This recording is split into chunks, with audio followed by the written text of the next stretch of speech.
Shalom. This is your brother Shamak out of the Great Millstone Atlanta camp. Before I get started, I want to give all the glory, infinite praises unto Yahweh Bahashim, Yahweh Shai Bahashim, Rachak Wadash, Yahweh being the Heavenly Father's true name, and His only begotten Son's true name being Yahweh Shai, both in the Hebrew tongue, whom the world incorrectly calls God and Jesus Christ. I also want to give double honors to the apostles and elders of Great Millstone who teach and rule well, and who are the true leaders of the Hebrew Israelites in these last days. I also want to give a shalom to our sincere brothers that's pushing and teaching the truth worldwide, and shalom to our sincere believers. Here with us concerning the 4 horses that are mentioned in Revelation chapter 6. Okay, and Lord willing, it be edifying and also straight to the point. All right, because this is biblical prophecy. All right, which validates the scriptures, which validates the Heavenly Father and His only begotten Son. So this is Revelation chapter 6, verse 1.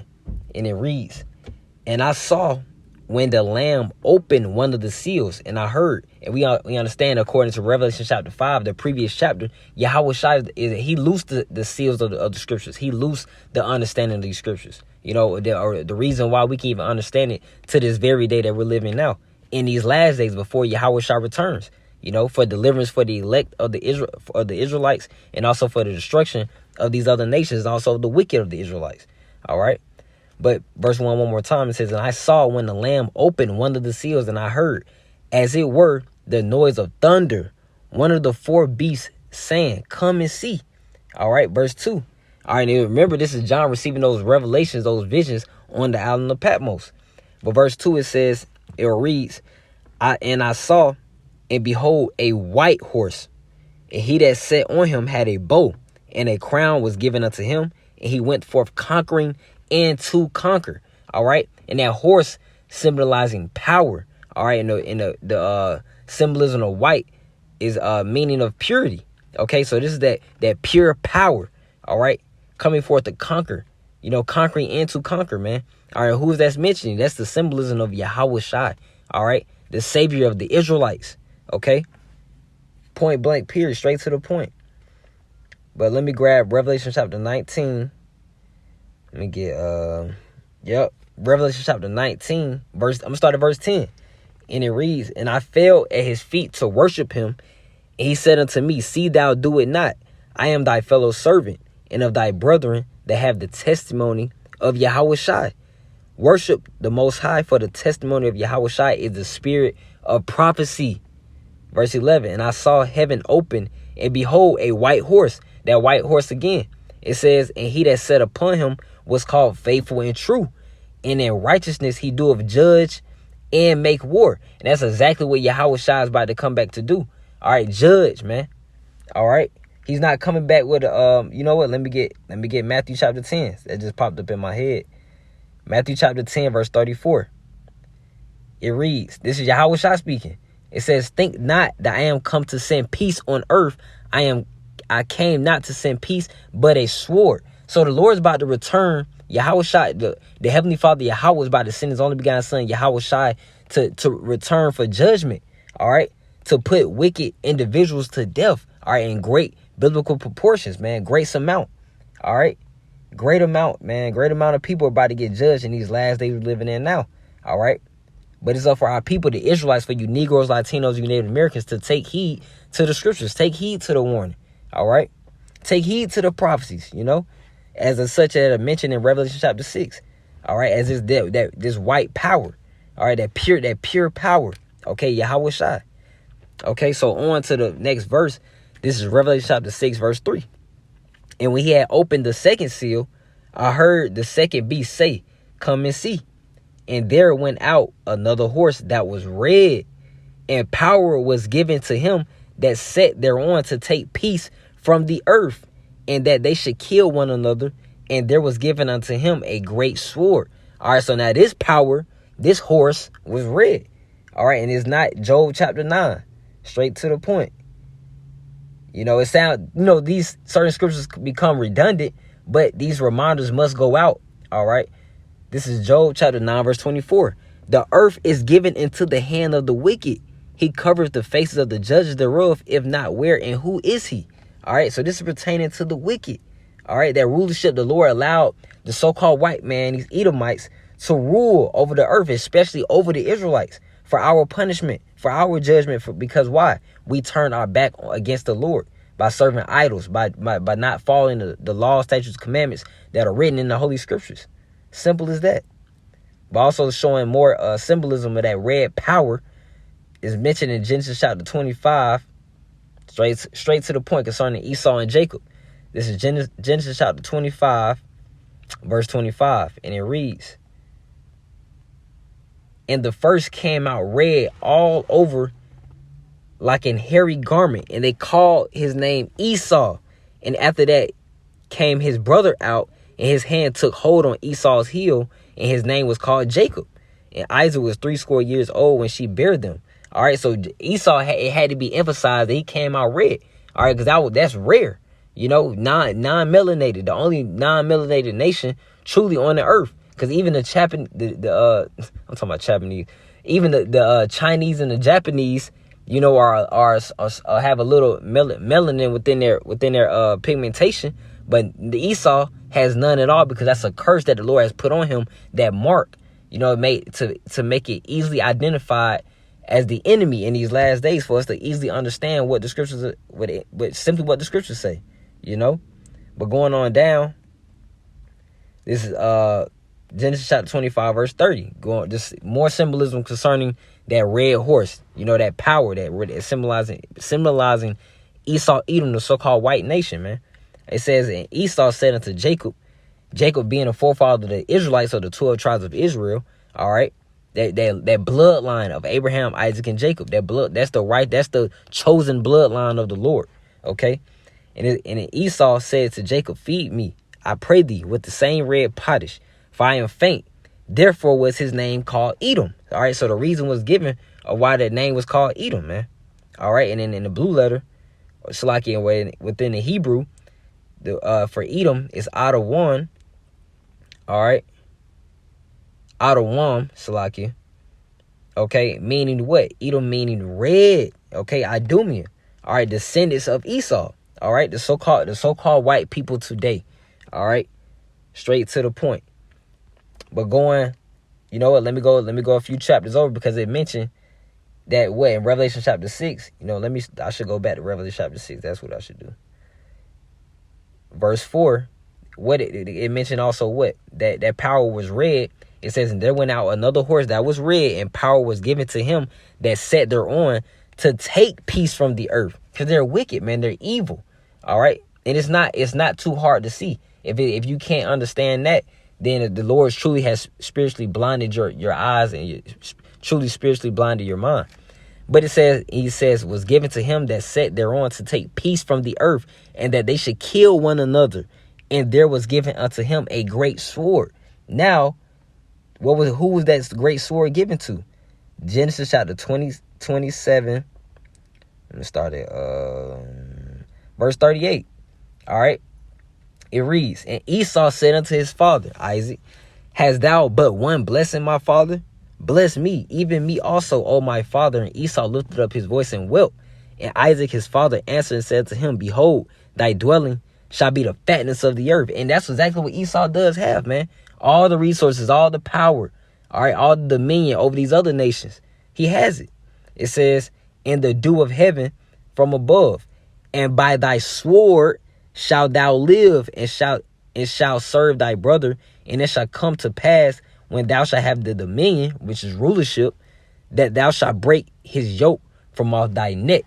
All right. So how does the so-called white people live by the sword today? They're military. Their military might. They're instruments of cruelty, man. You know, that's how the so-called white man's, you know, that's how he gain his power. That's how he gains his resources, through war, man, through that great sword that the Lord has blessed him with. You know, the Lord is doing all these things, man. All right, the so-called white people, the so-called white nation have not done these things themselves, man. All right, but that's why it's important to revert back to the scriptures, you know.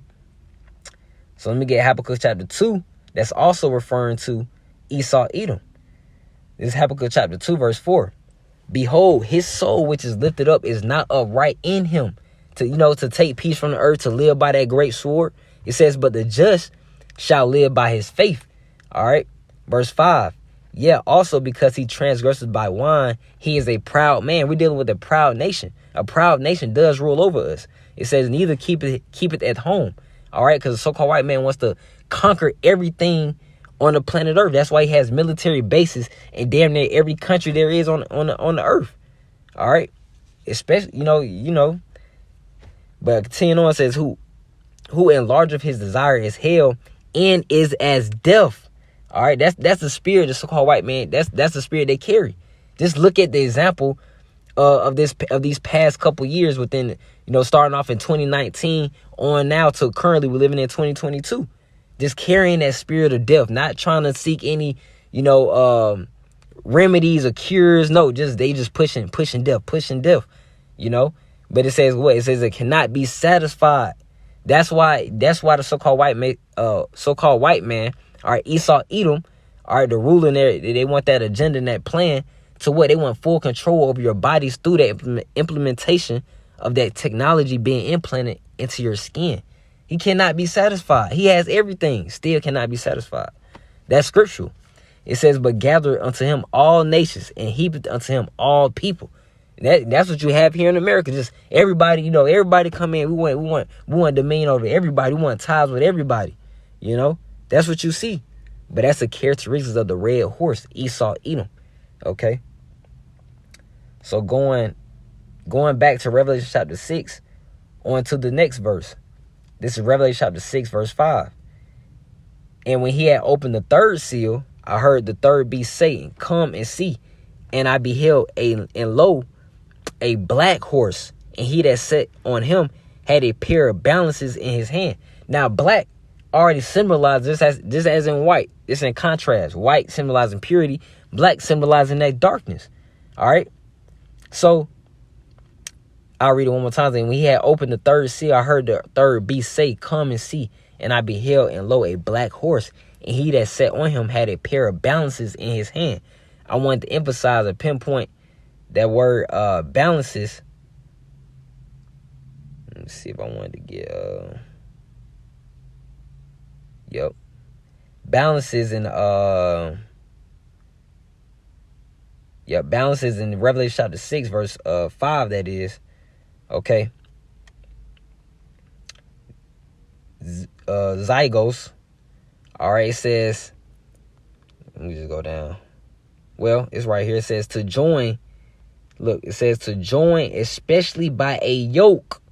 All right, going down even further, explaining. It says a yoke that is put on draught cattle, metaphor used of any burden or bondage as that of slavery. Okay, so concerning this black horse, all right, this dark horse, it's concerning slavery, it's concerning judgment.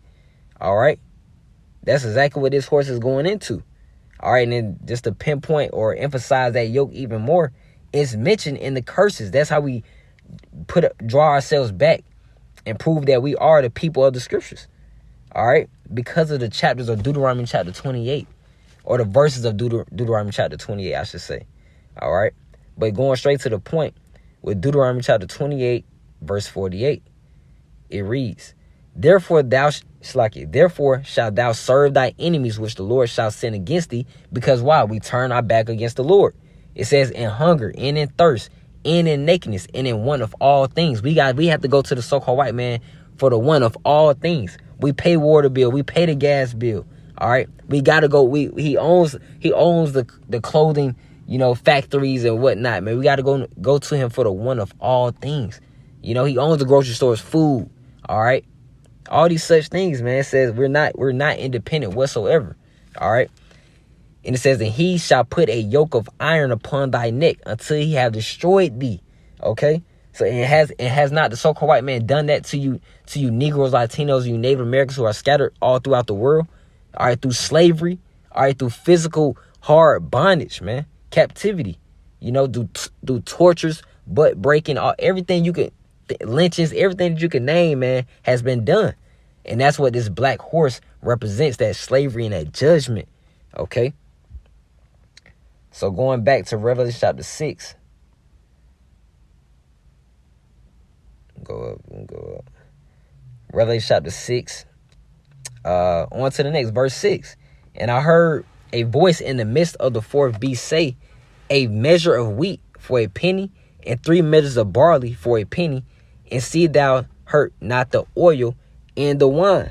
Okay, now those measurements for those pennies, truly going into the collapsing of the economy. All right, which is also more biblical prophecy that's mentioned in the Apocrypha. Let me get 2 Ezra chapter 16. Straight to the point, verse 21. All right, it reads, behold, victuals shall be so good cheap upon earth. The resources, your food, the resources, whatever the case may be. Things are affordable as of right now. People, it says what? That they think themselves to be in good case. All right. People think it's affordable. The life is going to change. The aspect of life and the livelihood of everyone is going to change when, a loaf of bread is not $5, not 10, but shit, 100. Such things as that, man. Then you're going to need for that bargaining system to take place. People think they're in good case right now, even though it's, people are struggling, but it could be much worse, man. Gas is $3. They can easily bump it up to 10. Then what you gonna do? You have no choice but to pay for it and get it. People think themselves to be in good case right now. The careers, they're buying new houses, whatever the case may be, man. Attempting to buy land, living it up. It's going to all come to an end. It says, and then it's like, and even then shall evils grow upon earth, sword, famine, and great confusion. See? It says, for many of them that dwell upon earth shall perish of famine, and the other that escape the hunger shall the sword destroy. See? But back to Revelation chapter 6, verse 6, because it also mentioned of that oil and that wine. All right? Read it one more time. It says, and I heard a voice in the midst of the fourth beast say, a measure of wheat for a penny, and 3 measures of barley for a penny. Because the economy is about to collapse. The dollar is about to fall, And it says, because this is in the midst, it's in the middle. It says, and see thou hurt not the oil and the wine. All right, truly going into the truth. All right, because do not the scriptures say, let me see if I can get that. Oh, in Isaiah. Let me get that in Isaiah. Isaiah chapter 24, straight to the point, verse 11. It reads, there is a crying for wine in the streets. All joy is dark and the mirth of the land is gone. That's exactly what's about to take place. That's why this is biblical prophecy. The scriptures already speak of these things before these events take place. Crying for wine in the streets. It's truly twofold because of that mirth, but also for the truth. People are going to seek answers. They're going to seek comfort. They're going to need and want the Lord to protect them in the days of trouble. Okay, it's going to be crying for wine in the streets because the prophets they're going to seek answers from the prophets. But those doors are going to be shut. And you also think upon the parable with the oil and the wine being with the truth, with Matthew chapter 25. All right, from verses 1 through 13. But I'll start at verse 8. Matthew chapter 25, verse 8. And the foolish said unto the wise, give us of your oil, for our lamps are going out. But the wise answered, saying, not so, lest there be not enough for us and you. But go ye rather to them that sell and buy for yourselves. Because the scriptures speak about work out your own salvation with fear and trembling. Fearing Yahweh by Hashem Yahweh Shai. And of course having that faith, because the just shall live by faith. Verse 10, and while they went out to buy, the bridegroom came, and they that were ready went in with him to the marriage, and the door was shut. See, the Lord's going to shut the door and access to this truth pretty soon. And those that were able to, redeem the time, because these days were evil as hell, to prioritize their time and put forth and seek first the kingdom of heaven, as it mentioned in Matthew chapter 6, verse 33. Those spirits are going to be prepared for when all hell does break loose, when the Lord does return. It's still going to be, of course, fearful and shocking and trembling, but that faith is going to kick in. That faith, and you're going to be ready. You're going to understand what is truly happening. While many others, man, millions, not going to have any clue. That's why great confusion. The mirth of the land is going to be gone. All the happiness of this place is about to be emptied out, taken away. And the door is about to be shut, man. All right, that's why it's important for us to take heed and take the truth seriously and get what we can All right, while it's still opportunity to do so. Verse 11. Afterward came also the other virgins, saying, Lord, Lord, open to us. But he answered and said, Verily I say unto you, I know you not. Watch therefore, for ye know neither the day nor the hour wherein the Son of Man cometh. All right. So that's straight to the point. Those spirits that are aware, okay, and alert and watching these prophecies come to pass. So this is on to the next verse, Revelation chapter 6, verse 7. And we had opened the fourth seal. I heard the voice of the fourth beast say, Come and see. Verse 8. And I looked, and behold, a pale horse. Pale. It says in his name that sat on him was death, and hell followed with him. Hell truly going into the grave. And it says, and power was given unto him, unto them over the fourth part of the earth, to kill with the sword, and with hunger, and with death, and with the beasts of the earth. And the scriptures already preluded to that, who was given that power over the earth with the sword, Esau, Edom. Okay, but this pale horse is truly going to show, you know what, I'm going to grab that in, let me revert back to Jeremiah chapter 30. Okay, because what followed said health, hunger, the killing with the sword, all these troubles, man, death and destruction, basically symbolizing all trouble, death and destruction. Okay, but I also want to emphasize Jeremiah chapter 30, verse 6, straight to the point. Ask ye now and see whether a man doeth travail with child. See, do a man travail with child? It says, wherefore do I see every man with his hands on his loins, as a woman in travail. See, as a woman, as a woman in travail, man, through, tired, exhausted, frightened, it says, and all faces are turned into paleness. I wanted to get paleness. All right. Okay, that word paleness. All right. Let me see. Yakaron. I'm going down. It says, look, it says paleness, whether of persons from fright. So these are going to be frightening times, man. All right. These are definitely about to be frightening times. Okay. So back to Revelation chapter 6, verse 8, to read it one more time to show that frightening time. All right. Revelation chapter 6, verse 8. And I looked, and behold, a pale horse. All right. Something that's pale. This is different from white. White going into that purity, symbolizing Yahweh Shai. Pale, this is that frightening time period, man. All right. Of all trouble, death, and destruction. It says that his name that sat on him was death, and hell will follow with him, and power was given unto them over the fourth part of the earth. Because that's exactly who the Lord is going to use to put forth this judgment. He's going to start it off with Esau, Edom. Of course, bring in Leviathan, bring in apparitions, all these the different wonders. All right. But the Lord is going to use a so-called white man to bring forth these things. It says to the earth. Oh, it says over the fourth part of the earth, to kill with the sword, and with hunger, and with death, and with the beasts of the earth. The Lord's going to use all these things, man. Okay. And this is also shown in 2nd Ezra once again. 2nd Ezra chapter 15, verse 14. Woe to the world and them that dwell therein. Think upon the pale horse. These frightening times that we're coming into. It says, for the sword, there the destruction draweth nigh, meaning it's coming close, it's coming near. And one people shall stand up and fight against another with swords in their hands. Violence, man. All out hell breaking loose. All right. For there shall be sedition among men. Sedition going to rebellion. People not going to be given a damn by police, government sayings, It says, in invading one another, that they should not regard their kings nor princes, and the course of their actions shall stand in their power. A man shall desire to go into a city and shall not be able. It's going to be all hell breaking loose, order out of chaos, limitations, lockdowns, concentration facilities, to bring to centralize all the people and calm their ass down, as it's shown in movies. This thing is about to happen in real life, because the scriptures speak of it before thousands of years ago. All right, because it's Bible prophecy. He's going to have these things come to pass. The Lord is not a liar.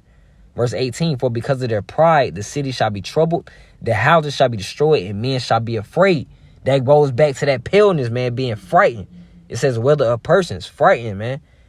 So we are preparing and meditating that terror of the times we're living in now. We're meditating upon that terror, and we're seeking grace and mercy from the Lord, Yahweh Ba'ashem Yahweh Shai. So we can be pardoned, man.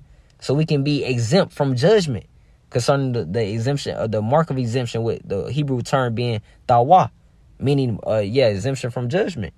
Okay. So that'll truly cover the four horses that are mentioned in Revelation chapter 6, with the white horse symbolizing Yahweh Shai, the red horse symbolizing Esau Edom, the so-called white nation today, the black horse symbolizing judgment and slavery, and also the pale horse symbolizing all-out trouble, chaos, death, and destruction. All right, and Lord willing, that the lesson was edifying and also encouraging to you sincere believers. I will end off by giving all the glory, infinite praises unto Yahweh Ba'ashem Yahweh Shai Ba'ashem Rachak Wadash. All right, double honors to the apostles and elders of Great Millstone. All right, Shalom, keep the faith. Shalom.